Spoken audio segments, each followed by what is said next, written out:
কখনো কি ভেবেছেন আপনার প্রতিদিনের ছোট ছোট আমল কোনো একদিন আপনার সামনে এমন দরজা খুলে দিতে পারে যা আপনি জীবনেও ভাবেননি। এক সাধারণ রুটি বিক্রেতা তার নিয়মিত দোয়া আর আল্লাহর অদ্ভুত কুদরত, যার ফলেই তিনি জীবনের সবচেয়ে বড় সুসংবাদটি পেয়েছিলেন। আজকের গল্পটি ইসলামের বিখ্যাত আলেম ইমাম আহমেদ ইবনে হাম্বল রাহিমাহুল্লাহ এবং এক সাধারণ রুটি বিক্রেতাকে নিয়ে।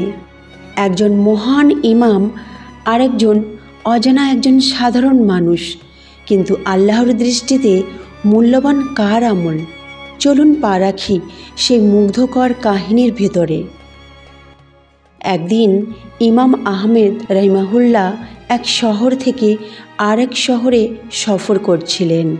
সূর্য অস্ত গেছে, আকাশে অন্ধকার নেমে এসেছে এবং তিনি পৌঁছালেন এক শহরের মসজিদের সামনে।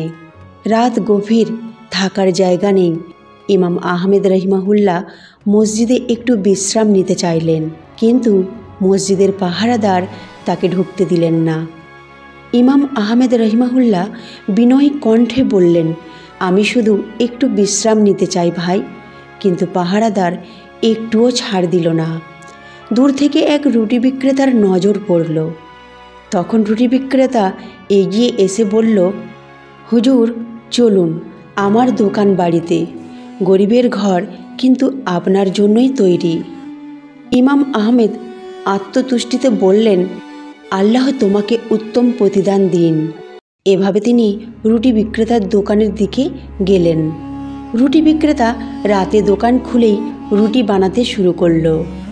ইমাম আহমেদ রহিমুল্লাহ দেখলেন লোকটি ময়দা মাখে, রুটি বানায়, ওভেনে ঢোকায়, কিন্তু পুরো সময়টা তার জিহবা নড়ছে। সে বারবার বলছে, আস্তাগফিরুল্লাহ, আস্তাগফিরুল্লাহ, আল্লাহ ক্ষমা করুন। ইমাম বিস্মিত হলেন। রাতভর কাজ, কিন্তু কারোর সাথে কথা নেই, আড্ডা নেই, অভিযোগ নেই, শুধু ইস্তেগফার, ইস্তেগফার, ইস্তেগফার। অবশেষে ইমাম জিজ্ঞেস করলেন, ভাই, আমি লক্ষ্য করলাম তুমি একটানা ইস্তেগফার পড়ছো, এটা কি তোমার অভ্যাস? রুটি বিক্রেতা হেসে বলল, জি হুজুর, বহু বছর ধরে রুটি বানানোর কাজ করি, আর এই কাজের পুরো সময় আমি ইস্তেগফার পড়ি। এটা আমার অভ্যাস হয়ে গেছে। ইমাম জিজ্ঞেস করলেন, এভাবে বেশি ইস্তেগফার পড়ার কি ফল পেয়েছ? লোকটি শান্ত কণ্ঠে বলল, হুজুর, আল্লাহর কসম, আমার যে কোনো দোয়া আমি যা চাই আল্লাহ সেটা কবুল করেন। একটাই দোয়া এখনও কবুল হয়নি। ইমাম বিস্মিত হয়ে বললেন, কোন দোয়া? রুটি বিক্রেতা বলল, আমি বহু বছর ধরে দোয়া করছি, হে আল্লাহ, আমাকে যেন ইমাম আহমেদ ইবনে হাম্বলের সঙ্গে সাক্ষাৎ করান। এই কথা শুনে ইমামের চোখে পানি চলে আসলো। তিনি বললেন, হে আমার ভাই, তোমার দোয়া কবুল না হওয়ার প্রশ্নই আসে না। দেখো, আল্লাহ তোমার দোয়া কবুল করতে গিয়ে আমাকে শহর থেকে বের করে দিলেন, মসজিদে ঢুকতে দিলেন না, রাস্তায় শুতে দিলেন না, শুধু তোমার কাছে নিয়ে আসার জন্য। রুটি বিক্রেতা শুনে অবাক হলো আর কেঁদে ফেলল। তারপর আল্লাহর শুকরিয়া আদায় করল। এই ঘটনা আমাদের শেখায়, ছোট আমল কখনো ছোট নয়।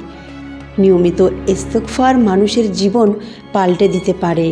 আল্লাহ যে কাউকে সম্মানিত করতে পারেন, তিনি গরিব না ধনী, সাধারণ না বিখ্যাত, তাতে কিছু যায় আসে না। গোপন আমল আল্লাহর কাছে সবচেয়ে মূল্যবান।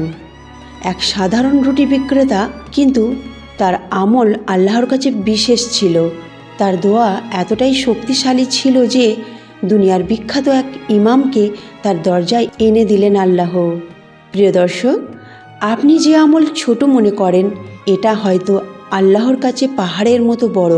যে দোয়া আপনি বছর বছর করে যাচ্ছেন, হয়তো আল্লাহ সেটা এমনভাবে কবুল করবেন যা আপনি কল্পনাও করেননি। ইস্তেগফার শুধু একটা শব্দ নয়, এটি রহমতের দরজা খোলার চাবি। প্রিয় দর্শক, আজকের গল্পটি যদি ভালো লাগে অবশ্যই চ্যানেলটিকে সাবস্ক্রাইব করে পাশে থাকবেন। আসসালামু আলাইকুম ওয়া রাহমাতুল্লাহি ওয়া বারাকাতুহু।